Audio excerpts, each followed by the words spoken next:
I remember a world that was far different from the world I woke up in this morning. I remember parades in every town, great or small, and not just Christmas or New Year's Day.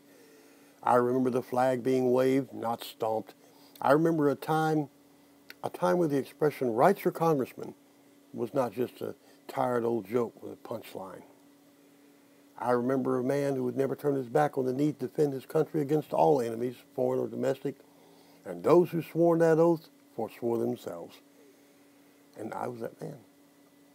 I wrote an article not long ago, "No Taxation Without Representation," that got me to wondering, did I have the courage to do a thing that was once patriotic but now illegal? Indeed, there have been times when people had to make a choice to do something that is patriotic and illegal. It's been a terrible few weeks because the more I pondered it, the more I see how our government has been closing off all rational approaches to patriotism. I produce media that I hope will arouse others to patriotism, but up until today, I've been unable to honestly say where the line between talk and action is, a time when the love of country is considered lies. What happened is I woke up today and I didn't know it would be a day much different than all those other days that have come to represent this new world we live in. I rose, I prayed, I drank coffee. As I checked the news feeds, my email, I shaved, bathed, dressed. And finally I offered up an extra prayer, as I often do on those days when I find myself among such people of our still great nation who still have enough red blood in them to meet unbidden and discuss freedom. What made today different was I saw someone that was much different than most of us.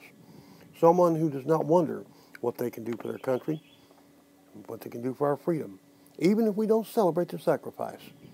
A true heroine, not in uniform, not strong of limb, or leader of troops, but rather a little girl, small in stature, but with the courage of a child who is raised to believe that she's as good as anyone, and the conviction of a child who's been wrongly orphaned.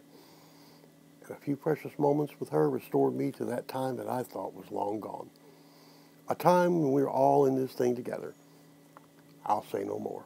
But what else is there to say? I met a little girl today, a girl whose father was cut down on national television in front of us all, whose voice has not been stilled. If you too wonder what has become of your world, indeed your own lives and spirits, and join me supporting that little girl.